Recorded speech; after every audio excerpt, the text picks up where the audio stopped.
হ্যাঁ, আন্টি 9টার দিকে বন্ধুদের সাথে খাওয়া হয়ে গেছে। তায়াং খেয়েছে? তায়াংকে একটা দানাও মুখে দেওয়াতে পারলাম না। ওর কিছু ভালো লাগছে না বলে খাবেও না। পরিবারের কেউ অসুস্থ হয়ে গেলে ছেলেটা পাগল হয়ে যায়, তখন ওকে দেখে আমারই ভয় হয়। এই বুঝে ছেলেটাও অসুখে পড়ল। নোভার আম্মু আব্বুকে খবর দিয়েছেন? প্রথমে ভেবেছিলাম ওষুধ খাওয়ালে আল্লাহর রহমতে জ্বরটা ছেড়ে যাবে, তাই ওর আম্মু আব্বুকে জানাতে চাইনি। সারা রাত টেনশন করবে, কিন্তু ওষুধ খাওয়ায়ে তো রাখতে পারছি না, বমি করে ফেলে দিচ্ছে। শরীরের অবস্থাও বেশি ভালো না। কল করে তায়াং ওর অসুস্থতার কথা জানিয়ে দিল। এখন তো তারা টেনশনে শেষ, এত রাতে আসতেও পারবে না, কলের উপর কল করছে। তারা কি আসবে না? ভোরের আলোয় ফুটতেই ওর আম্মু গ্রাম থেকে রওনা দিবে। ওর আব্বু নবাবগঞ্জে আছে, সেখান থেকে চলে আসবে। এখন আল্লাহ আল্লাহ করে মেয়েটা সুস্থ হলেই চলে। আল্লাহ ভরসা, ইনশাআল্লাহ নোভা সুস্থ হয়ে যাবে। তন্নি, তায়াং কোথায়? ভাইয়া এক ডাক্তারের সাথে কথা বলছে, ড্রয়িং রুমে আছে। আচ্ছা, আমি সেদিকে যাচ্ছি। আন্টি, আপনার একটু ওর খেয়াল রাখেন। সবাই কতটা ব্যস্ত আমাকে নিয়ে, কিন্তু আমার অসুস্থতার কারণে আমারই কোনো আফসোস নেই। ইচ্ছে করেই তো ডেকে আনলাম, তবে এতটা খারাপ অবস্থা হবে তা ভাবিনি। আব্বু খবর পেয়ে নিশ্চয়ই তাহাজ্জুদে দাঁড়িয়ে গেছে। আর আম্মুর চোখ দুটো তো ভুলেও আজ বন্ধ হবে না। আমার ছোট বোন ইভাও হয়তো কাঁদতে কাঁদতে ঘুমিয়ে পড়বে। তন্নি খালামণিও চিন্তা করতে করতে আমার পাশে এক সময় চোখ বন্ধ করে ঘুমিয়ে যাবে। কিন্তু তায়াং ভাইয়া 1 মিনিটের জন্য চোখ বন্ধ করবে না, তা আমার জানা আছে। সেবার যখন আত্মহত্যা করে ভাগ্যের জোরে বেঁচে গেলাম, তখন তায়াং ভাইয়া টানা 3 দিন নির্ঘুম কাটিয়েছে। আমি হসপিটাল থাকাকালীন সকল ফর্মালিটিও পূরণ করেছে। গ্রামে থাকলে আমি আরো অসুস্থ হয়ে যেতে পারি বলে তার কাছে নিয়ে এলো। আমাকে সুস্থ করে আবার স্বাভাবিক করতে পুরো দমে ভাইটাই সাহায্য করেছে। কখনো অতীত নিয়ে একটা কথাও বলেনি, কিংবা সবার মতো শাসন করেনি, ধমকায়নি। শুধু হাত দুটো ধরে বলেছিল, তোর মতো স্ট্রং মেয়েকে দিয়ে এমনটা আশা করিনি। পরের বার যদি এমন কিছু করার চিন্তা করিস, তাহলে নিজের পরিবারের কথাটা একটু ভাবিস। ওপর দিয়েও যতটা কঠিন দেখাক, ভেতরে এর থেকে বেশি নরম। আল্লাহর কাছে হাজার হাজার শুক্রিয়া আমাকে এরকম একটা বড় ভাই দেওয়ার জন্য। নোভা, এই নোভা, নোভা রে, অনেক বেশি খারাপ লাগছে বোন। মাথায় কি পানি দিব? চোখ দুটো সবে মাত্র একটু লেগে এসছিল। তায়াং ভাইয়ের ডাকে তাও ভেস্তে গেল। বিরক্ত মুখে কম্বল মুড়ি দিয়ে অন্য পাশে ঘুরে গেলাম। উঠে অল্প একটু খেয়ে নে, ওষুধ খেতে হবে তো। খাবো না, ডিস্টার্ব করিস না। অল্প একটু খেয়ে ওষুধটা খেয়ে নে, তারপর ঘুমাস। তোকে আমরা কেউ ডিস্টার্ব করবো না। তন্নিও ভাইয়ার সাথে গলা মেলালো। নোফাপু, একটু কষ্ট করে খেয়ে নাও, বেশি খেতে হবে না। 2 লোকমা খাও যাতে ওষুধ খেতে পারো। নোভা উঠ, আমি খাইয়ে দিব তোকে। মাত্র 2 লোকমা, একটু বেশি নয়। টিডি পোকা, সবাই যখন বলছে তাহলে একটু খেয়ে নাও, না খেলে সুস্থ হবে কি করে? সবার জোরাজোরিতে উঠে বসলাম। তায়াং ভাইয়া ভাতের প্লেট নিয়ে আমার পাশে বসে আছে। এনাজ ডানে বসেছে আর ভাইয়া বামে। তন্নি দূরে চেয়ারে বসে ঘুমে ঢুলছে, তবুও চোখ টেনে জেগে থাকার চেষ্টা করছে। আমি নিচু স্বরে জিজ্ঞেস করলাম, খালামণি কোথায়? তায়াং ভাইয়া উত্তর দেওয়ার আগে এনাজ বলল, আন্টি, তোমার আম্মুর সাথে কলে কথা বলছে। তোমার আম্মু তো পারলে এক্ষুনি চলে আসে। তায়াং ভাইয়া ভাত মাখিয়ে মুখের সামনে ধরে বলল। নে, হা। আমি ভাইয়ার দিকে অসহায় দৃষ্টিতে তাকিয়ে বললাম, ভাইয়া আমার একটু খেতে ইচ্ছে করছে না, বমি বমি লাগছে। সামনে থেকে এসব সরা। চেয়েছিলাম সবার জোড়াজুড়িতে একটু খেয়ে নিব, কিন্তু নাকে মাছের গন্ধ পেতেই ভেতর থেকে সবকিছু উল্টে পাল্টে আসতে লাগলো। আমি দ্রুত তায়াং ভাইয়ার হাত এক হাতে সরিয়ে আর এক হাতে মুখ চেপে ধরলাম, কিন্তু শেষ রক্ষা হলো না। পেটে যতটুকু ছিল তা সব বের হয়ে গেল। বমি করতে করতে অস্থির হয়ে গেছি, মাথা প্রচন্ড ঘুরছে, শরীর অনেক দুর্বল লাগছে। তবুও হালকা মাথা উঠিয়ে দেখতে পেলাম এনাজের উপরেই বমি করে বেচারার কোট প্যান্ট ভাসিয়ে দিয়েছি। অপরাধী চোখে তার দিকে তাকিয়ে দেখতে পেলাম তায়াং ভাইয়ার মতো সেও আমাকে নিয়ে ব্যস্ত আছে। তার নতুন কোট প্যান্টের যে 12টা বাজিয়ে দিয়েছি তাতেও তার ভ্রুক্ষেপ নেই। ধীরে ধীরে মনে হচ্ছে শরীরের শক্তিগুলো নিঃশেষ হয়ে যাচ্ছে। চোখে মুখে অন্ধকার দেখছি। জ্ঞান হারানোর আগে শুধু এতটুকু মনে আছে যে হালকার ওপর মাথাটা এনাজের কাঁধে হেলিয়ে দিলাম। তারপর কিচ্ছু জানি না। চোখ খুলতেই নিজেকে হসপিটালের বেডে আবিষ্কার করলাম। সারা মাথা ভার হয়ে আছে, হাত নাড়াবার শক্তিও নেই। তাকিয়ে দেখি হাতে ক্যানুলা লাগানো, স্লাইন চলছে। শরীরটা প্রচন্ড দুর্বল। আমাকে নড়তে দেখে পাশে থেকে কেউ বলে উঠল, এখন কেমন লাগছে নোভা? মলিন চোখে তাকিয়ে দেখি আম্মু শুকনো মুখে আমার দিকে তাকিয়ে আছে। স্মিত হেসে ক্ষীণ গলায় বললাম, একটু ভালো, তবে মাথাটা ভার হয়ে আছে, শরীরে শক্তি পাচ্ছি না। আল্লাহ ভরসা, সব ঠিক হয়ে যাবে। তোমরা কখন এলে? ভোর 6টার বাস ধরে ইভাকে নিয়ে চলে এলাম। আব্বু আসেনি? তোর আব্বু তো আমাদের আগে চলে এসেছে। ইভা আব্বু কোথায়? বাইরে আছে।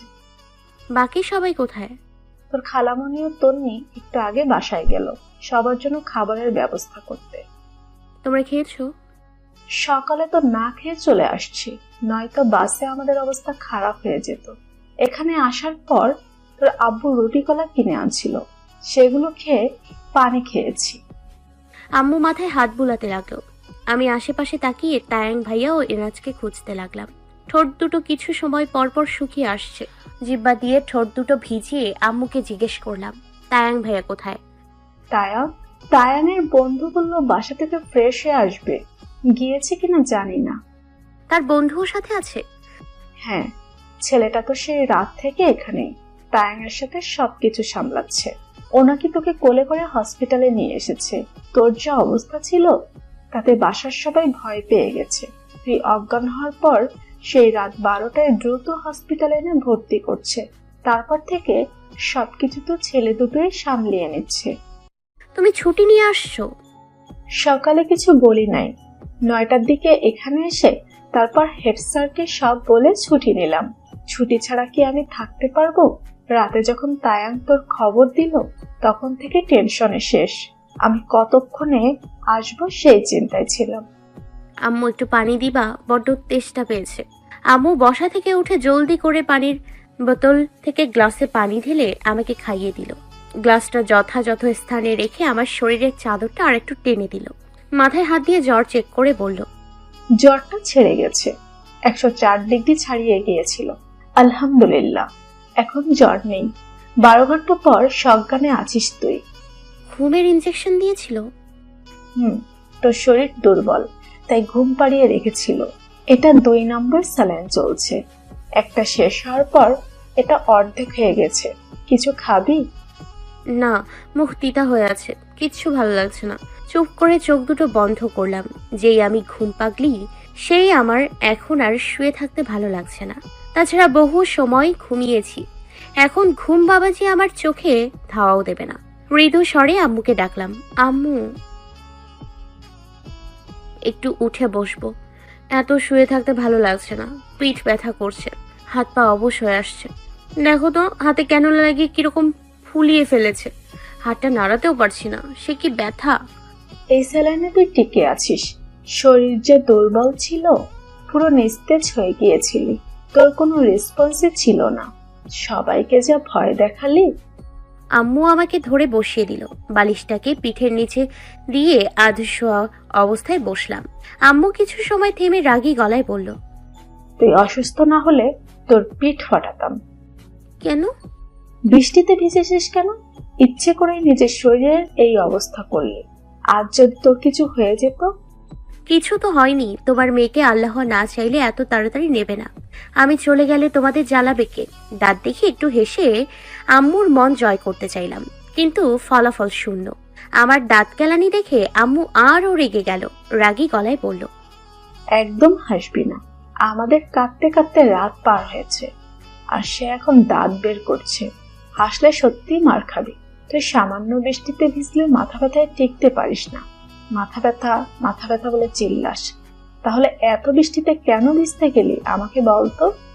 আম্মু এই অবস্থায় আমাকে বকবে?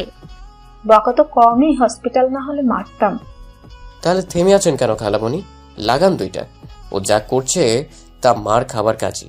আমি পর্যন্ত ওর অবস্থা দেখে ভয় পেয়ে গেছি। মনে হচ্ছিল এই যাত্রায় ওকে বোধহয় হারালাম। ও কখনো বৃষ্টিতে ভেজে না।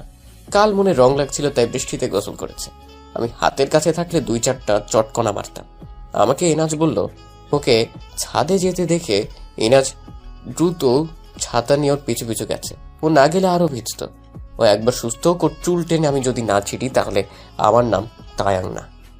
তায়াং ভাইয়া কেবিনের ভেতর ঢুকতে ঢুকতে আম্মুকে উদ্দেশ্য করে কথাগুলো বলল। মুচকি হেসে ওর দিকে তাকালাম। আব্বু ইভা ভাইয়ার সাথে আছে, শুধু এনাজকে দেখলাম না। এদিক সেদিক তাকিয়ে তাকে খুঁজেও নিরাশ হলাম। আব্বু পাশে দাঁড়িয়ে মাথায় হাত বোলাতে বোলাতে জিজ্ঞেস করলো, এখন কেমন লাগছে মা? শরীর কি একটু ভালো লাগছে? আলহামদুলিল্লাহ, আগে থেকে অনেকটা ভালো। তুমি কেমন আছো আব্বু? এতক্ষণ ভালো ছিলাম না, কিন্তু আমার মাকে সুস্থ দেখে এখন ভালো আছি। কিছু খাবা? না আব্বু, ইচ্ছে করছে না। কিছু তো খেতেই হবে, নয়তো ওষুধ খাবা কিভাবে? তুমি কিছু খাইছো? আমরা সবাই রুটি কলা খেয়েছি। ভাত খাওনি কেন? হসপিটালের নিচতলায় একটা হোটেল আছে, তায়াং বলেছিল খেতে আসতে।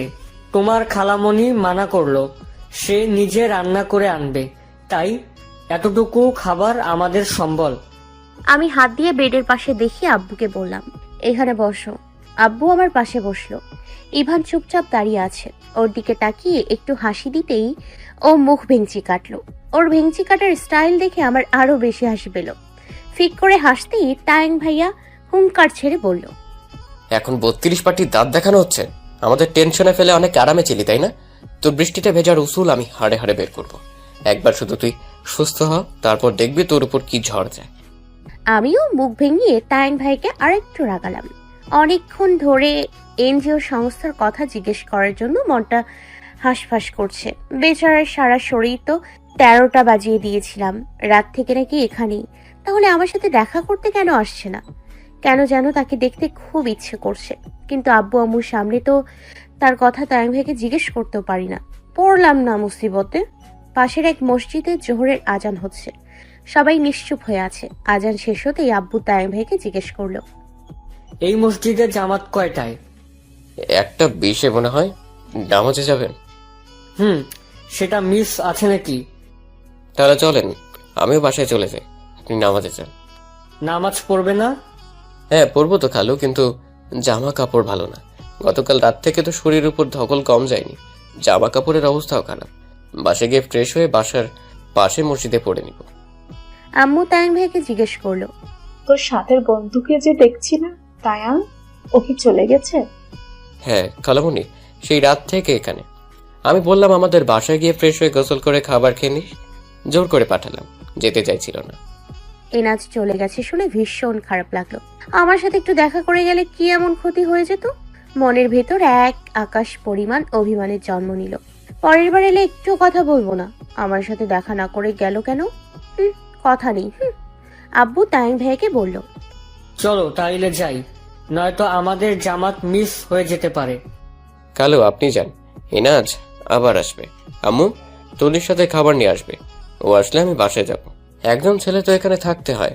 সবাই একসাথে চলে গেলে পরে যদি কিছু দরকার হয় তখন খালামণি একা কি করবে? আপনি নামাজে যান, এনাজ এলে আমিও চলে যাব। বাসা গিয়ে ফ্রেশ হয়ে একটা ঘুম দিয়ে বিকেলে আসবো। আব্বু চলে গেল। এনাজ আবার আসবে কথাটা শুনেই মনে লাড্ডু ফুটলো। কালো আধারে ঢেকে থাকা মুখে এক চিলতে হাসি ফুটলো। আম্মু বলল, তায়াং তুই কি এখানে আছিস? হ্যাঁ, এনাজ না আসা অব্দি আমি এখানেই আছি। কিন্তু কেন খালামণি? আমি একটু নামাজ পড়তাম। আচ্ছা চলো, তোমাকে নামাজ ঘর দেখিয়ে দিয়ে আসি। এখানে তো একটুখানি জায়গা, এত ছোট কেবিনে নামাজ কি করে পড়বে? কিন্তু ইভা এখানে একা থাকবে। ভেতর থেকে দরজা আটকে রাখবে, আর আমি তো শুধু যাবো আর আসবো। ততক্ষণ ইভা না হয় দরজা আটকে নোভার কাছে থাকলো। আচ্ছা চল তাহলে। তায়াং ভাইয়া আম্মুকে নিয়ে বাইরে চলে গেল। ইভা দরজা আটকে আমার সামনে এসে জড়িয়ে ধরে কান্নায় ভেঙে পড়ল। এতক্ষণ অবধি বেচারি অনেক কষ্টে কান্না আটকে রেখেছে।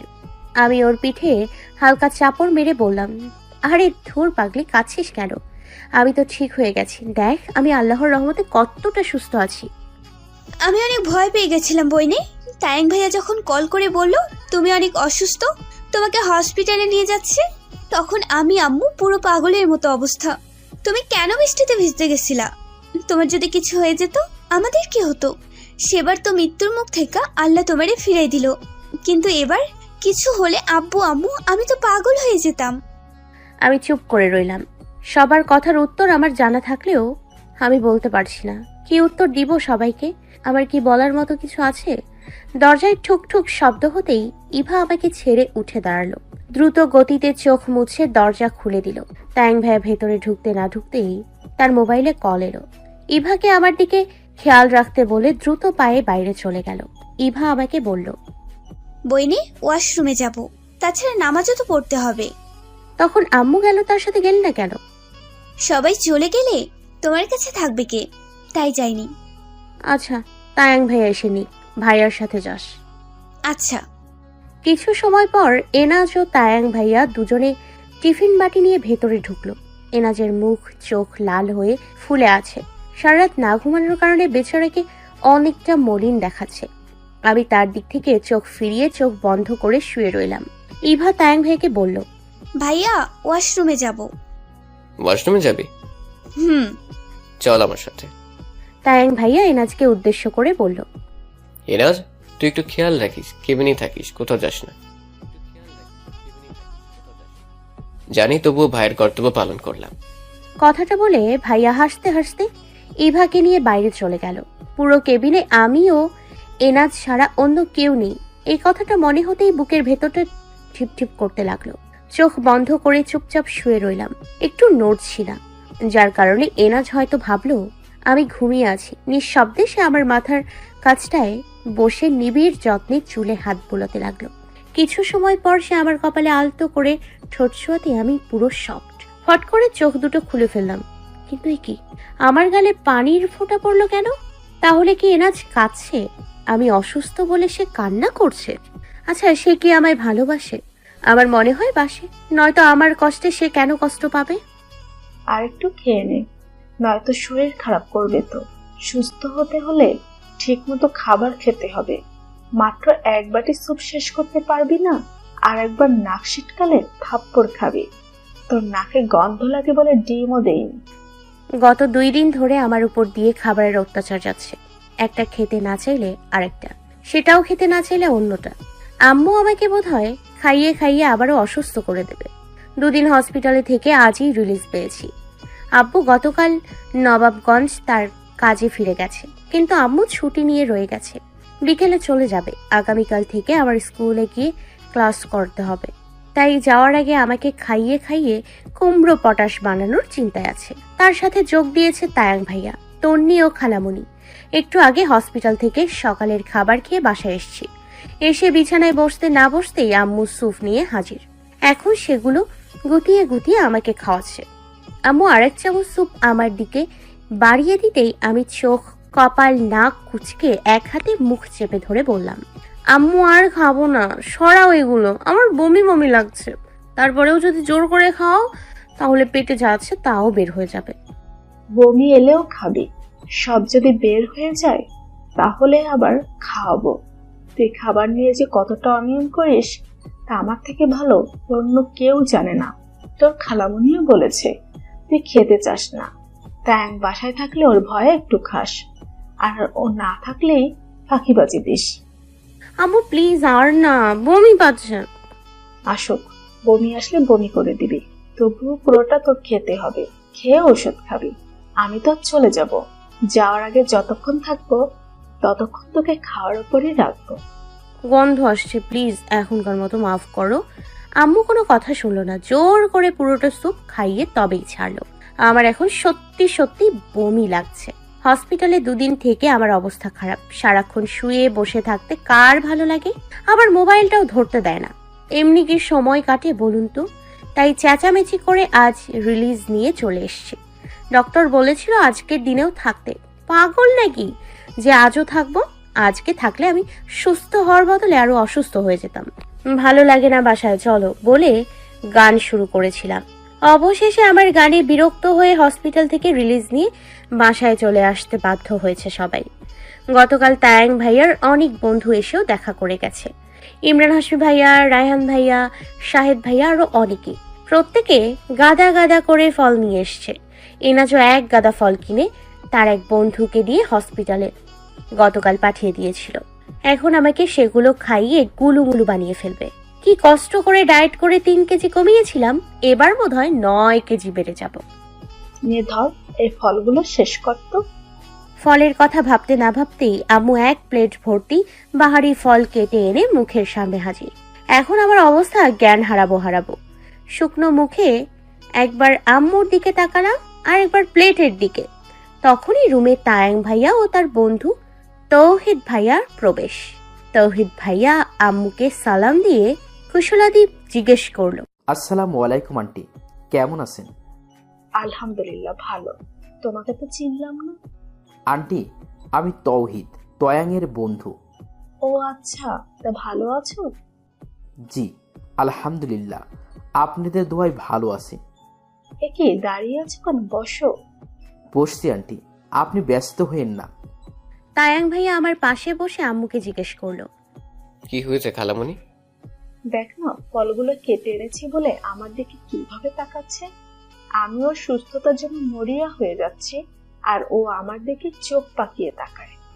কত কষ্ট করে একবারই স্যুপ খাইয়ে দিলাম, এখন আবার তোর আম্মু ফলগুলো কেটে দিয়ে বলল ওকে খাওয়াতে।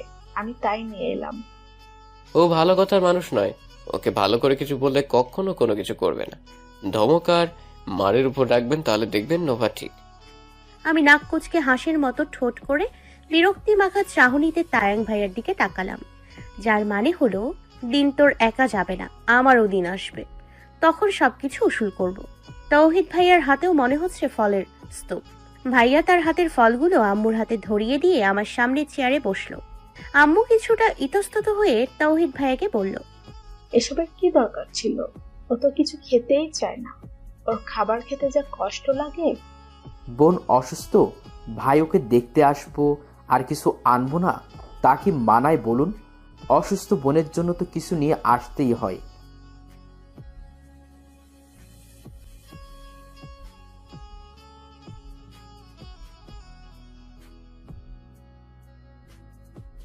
তা ভুল বলেননি আন্টি।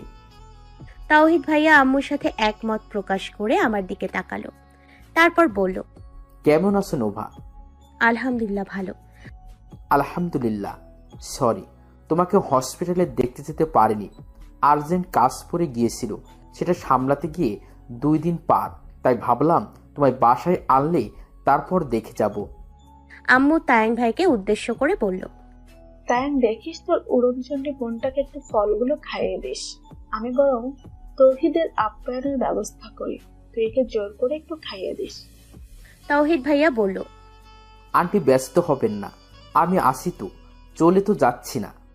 কোনো কথা শুনছি না, তোমরা কথা বলো, আমি আসছি। আম্মু ফলের প্যাকেটগুলো নিয়ে কিচেনে চলে গেল। ইভান খালামণিকে রান্নায় সাহায্য করছে। তন্নি কলেজে গেছে, ওর আসার সময়ও হয়ে গেছে। ঘড়ির কাঁটা দুপুর 12টা পেরিয়ে 1টার দিকে এগোচ্ছে।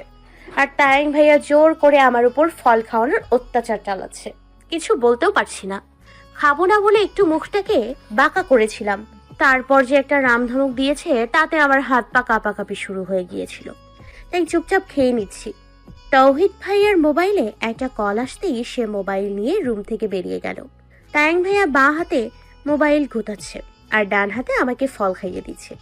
এনাজকে গত 2 দিন ধরে আমার ধারে কাছেও দেখি না, এমনকি আজও এলো না। সেদিন কপালে তার ঠোঁটের পরশ পেতেই আমি দ্রুত চোখ বন্ধ করে খিচে শুয়েছিলাম, যাতে সে বুঝতে না পারে আমি জাগ্রত।